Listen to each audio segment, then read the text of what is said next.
하나님이 도와주셔야 모든 일이 형통하게 되어지는 것입니다. 우리가 아무리 애쓰고 노력한다 해도 하나님이 도우시지 아니하시면 우리의 모든 수고가 다 헛살아 그랬습니다. 나라도 그러하지만 우리 가정도 그러하죠. 네가 아무리 수고하고 애써도 하나님께서 우리를 지키지 아니하시고 돌보시지 아니하시면 우리의 가정이 내가 눈으로 보기에는 모든 일이 다 순조롭게 다 잘 되는 것 같아도 그게 그렇지 않다는 것입니다.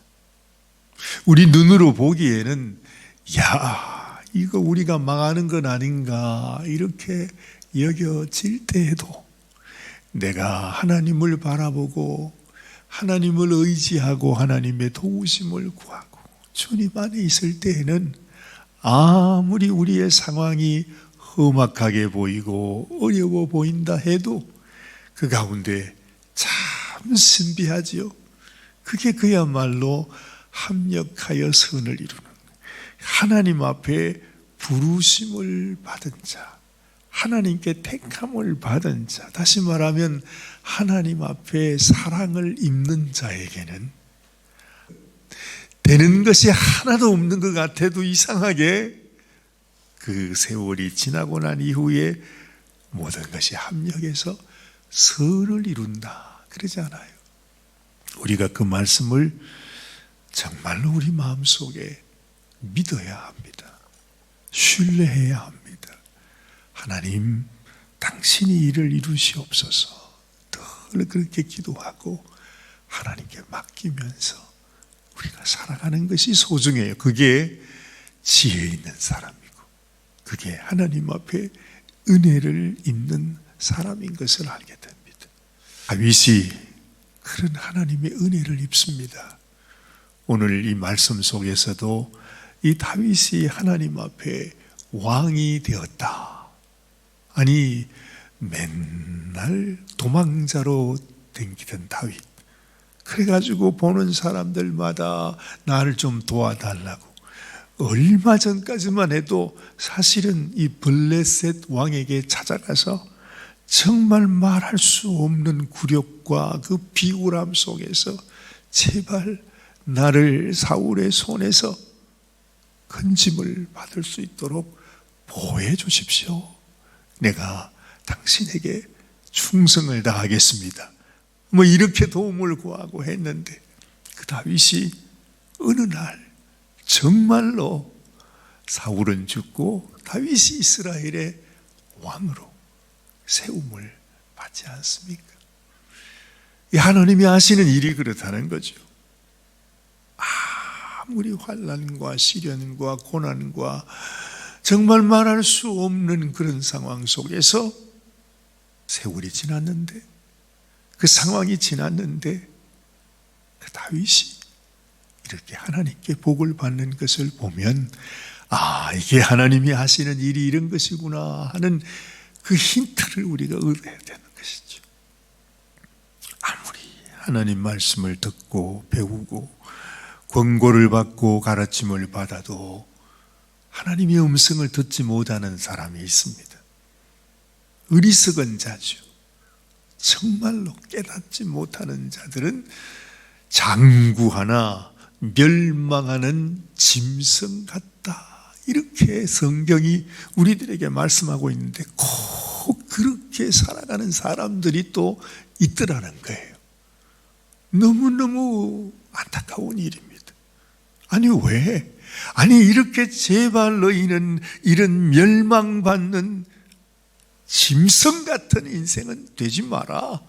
하나님께서 그렇게 아주 경고를 하고 계시는데 세상에 그걸 어떻게 알고 그 길을 따라가서 정말 하나님께서 너희는 제발 이런 불쌍한 인생은 되지 말라고 하시는 그 말씀으로 찾아가서 그 길을 따라 살아가는 사람들이 있다는 거예요.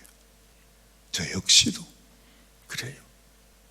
저 자신을 살펴봐도 하나님이 라고 하시는 말씀은 순종하지 않고 네가 이것은 해서는 안 된다 하는 것을 좋아하는 그런 본성이 우리들에게는 있습니다.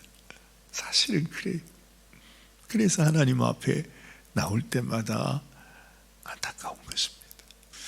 우리 인생은 다 그러한 것. 어쨌든 하나님이 도우시는 사람은 오늘은 이렇게 보니까 참 이 다윗처럼 복을 받은 사람이 없어요. 그 주변에 두로 왕이 다윗이 왕이 되었다고 세상에 오늘 말씀이 그렇게 시작하지 않습니까? 두로 왕 히람이 다윗에게 사신들과 백향목과 석수와 목수를 보내서 그의 궁전을 건축하게 했대. 사신들 보내면서 백향목 그 좋은 나무를 보내고 거기다가 돌 깎는 사람 또 나무 깎는 사람 하여튼 저 두로에는 그 전문가들이 그렇게 많았던가 봐요. 근데 그 사람들을 다 보내서 이 다윗 왕을 위해서 당신의 성을 우리가 지어드리겠습니다. 도와드리겠습니다. 그리고 있단 말이죠. 다윗이 이런 은혜를 잊고 또 이 다윗이 예루살렘에 들어가서 이제 집을 짓고 이제 왕으로 지내면서 또 아내들을 맞이합니다. 그래서 또 자녀들을 많이 생산하는 이런 은혜도 받는 것입니다. 하나님이 주시는 복이 이렇다는 것입니다. 우리로 하여금 하나님께서 더 복에 복을 더하시고 그의 가정, 그의 나라가 하나님 앞에 풍성하게 되어져 가는 그 모습을 하나님께서 우리들에게 보여주고 있는 것이죠. 그런데 그뿐만이 아닙니다. 좋은 일이 있으면 또 이렇게 험악한 일이 있습니다. 이 블레셋이 다윗이 옛날에는 내 앞에 와가지고 부하가 되기를 원했던 그 다윗이 이스라엘의 왕이 되었다는 소식을 듣고 그냥 아니나 다를까 이 다윗 전쟁하기 위해서 쫓아오는 이 블레셋 군대들 그 수많은 군대들이 다윗을 치기 위해서 모여들기 시작하는 거잖아요. 놀라운 사실은 여기에서 예전에 사울과 다윗이 뭐가 다른가 하는 그 모습을 우리는 또 다시 보게 되는 것입니다. 위기를 당합니다. 또 어려움을 당합니다. 정말 하루는 이렇게 좋은 것 같았는데 금세 온 나라가 전쟁터로 변하는 이런 상황에서 이 다윗은요 오직 한결같이 하나님 앞에 와서 물었다 그러지 않습니까? 자, 오늘 말씀을 보십시오. 9절 말씀을 보니까 블레셋 사람들이 이미 이르러 르바임 골짜기로 쳐들어온지라 다윗이 하나님께 물어 이르되 그렇죠. 항상 하나님 어떻게 하면 좋죠? 그냥 내가 가서 싸워야 되겠습니까? 어떻게 하면 좋겠습니까? 하나님께 묻는 것입니다. 우리가 자꾸 하나님 앞에 묻는 것이 우리의 습관이 되다 보면 그 하나님께 드리는 질문도요 점점 더 이 질문이 그냥 하는 질문이 아니고 아주 정교한 질문이 돼요. 그래서 하나님 앞에 기도를 하다 보면 우리가 많이 하나님께 묻다가 보면 하나님의 음성이 들려온다는 거예요. 우리가 하나님 앞에 그렇게 묻지 아니하면 평생을 살아도 하나님이 나에게 뭘 말하는가, 도대체 하나님의 음성 듣는다는 게 뭔가 우리는 그것도 알지 못하고 한평생을 살아요. 근데 그건 우리가 하나님 앞에 물어봐야 되는 거예요. 기도는 해봐야 되는 거예요. 솔직히 말씀드리면 우리가 하나님께 어떻게 기도를 합니까? 우리 같은 인생이 하나님께 나갈 수도 없고 하나님을 볼 수도 없고 하나님을 깨달을 수도 없고 하나님께 나가면 우리는 죽을 수밖에 없는 그런 연약한 인생이에요.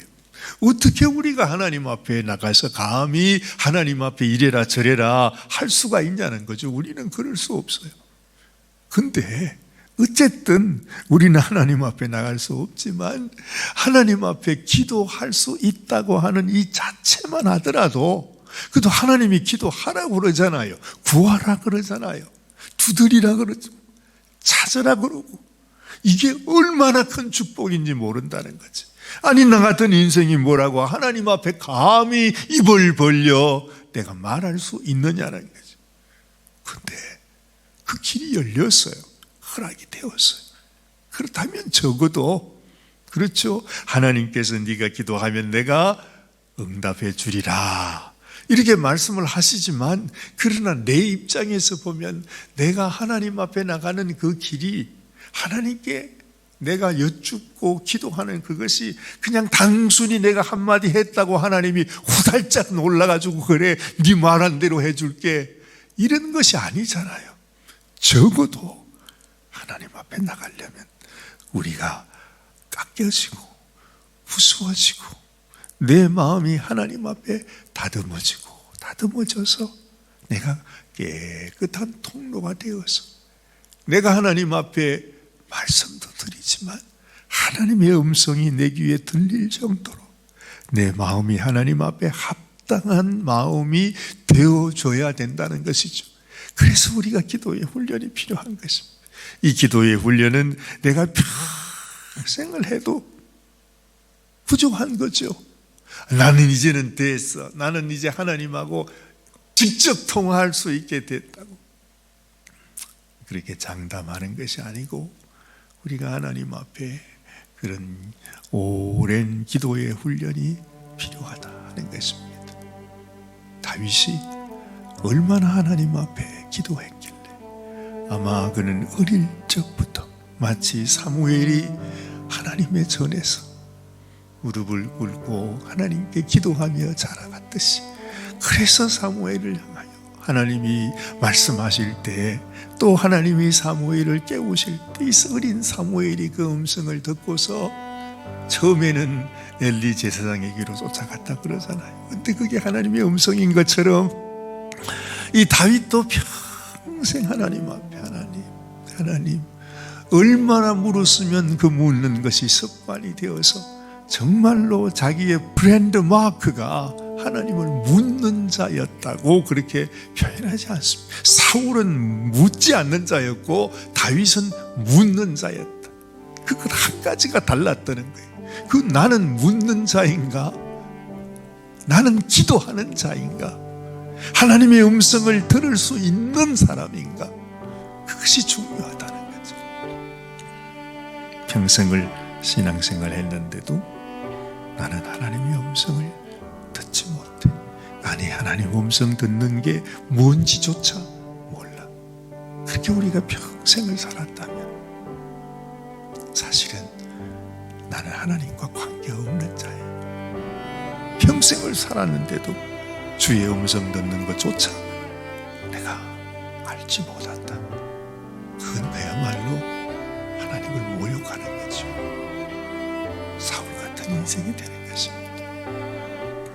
다윗은 끊임없이 묻습니다. 하나님 앞에 블레셋과 전쟁이 일어났을 때에 이렇게 묻고, 또 하나님의 말씀을 순종해서 놀랍게 하나님이 도와주시는, 이렇게 표현하고 있어요. 자, 11절 말씀을 보십시오. 이에 무리가 바알브라심으로 올라갔더니 다윗이 거기서 그들을 치고, 다윗이 이르되 하나님이 어떻게 해요? 물을 쪼개임같이 내 손으로 내 대적을 흩으셨다. 그래가지고 그것 이름이 바알브라심이라, 그렇게 이름이 정해졌다. 그래요. 하나님이 얼마나 잘 도와줘서 전쟁을 하는데 세상에 물을 쪼개임같이 전쟁을 했대요. 얼마나 쉬워요. 그렇죠? 하나님이 그렇게 도와주세요. 자, 보십시오. 13절을 보니까 블레셋 사람들이 다시 골짜기를 침범한지라. 또 세월이 흘러 두 번째 전쟁이 일어나기 시작합니다. 14절, 다윗이 또 하나님께 묻자오되 하나님이 이러시되, 그렇잖아요. 이 다윗이 하나님께 기도하니까 하나님께서 이제는 구체적으로 네가 어떻게 어디로 가서 어느 시에 쳐야 된다 하는 세밀한 그 군사 작전을 하나님이 가르쳐 주시는, 다윗은 그 말씀을 그대로 순종해서 그 전쟁을 막아내는 그 모습을 보는 것입니다. 이게 얼마나 소중한지. 우리도 오늘 이 아침에 하나님 앞에 기도하면서, 하나님, 나는 어떻게 해야겠습니까? 먼저 하나님, 내 마음속에 내가 더 부서져야 할 것이 무엇입니까? 더 깨어져야 할 것이 무엇입니까? 아직까지도 하나님 앞에 낮아지지 못한 나의 모습은 어떤 모습입니까? 하나님, 정말 하나님이 나를 통해, 우리가 인생을 통해서 일하시지 못하는 그 이유가 무엇입니까? 하나님, 나를 더 겸손케 하시고 나를 더 부수어 주시고 깨뜨려 주시고, 정말 주의 음성이 또렷하게 나에게 들려올 수 있도록 하나님, 내가 그러한 인생이 되게 하여 주옵소서. 이렇게 하나님께 우리가 나아가야 하는 것입니다. 정말 우리 모든 성도들의 마음속에도 하나님 앞에 이렇게 하나님께 귀하게 쓰임받, 하나님이 도와주시고 함께 하시고 인도하시고 우리 주님께서 다윗을 이렇게 세워주시는 것처럼, 하나님, 내 인생도 하나님이 도와주시는 인생 되게 하여 주시옵소서. 하나님께 기도하는 오늘 이 아침이 되시기를 바랍니다. 기도하십시다. 하나님 아버지, 그렇습니다. 하나님이 도와주시면 주님, 온 세상이 이 다윗을 두려워했다 그럽니다.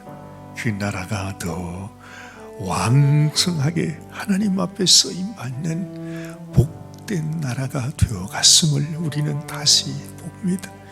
하나님, 우리의 인생도 우리의 삶도 주님 앞에서 다윗같이 언제나 어떤 상황 속에서든지 주님께 묻고 또 물으며 하나님의 뜻을 구하는 저희들이 되게 하시고, 하나님의 음성 앞에서 내 자신이 깨어지고 부수어지고 더 낮아져서 하나님의 음성이 우리의 심령에 들어와 아버지, 우리의 삶의 축복이 되는 은혜 되게 하여 주시옵소서. 우리 주님 예수님의 귀하신 이름으로 감사하며 간절히 기도드리옵나이다. 아멘, 아멘, 아멘.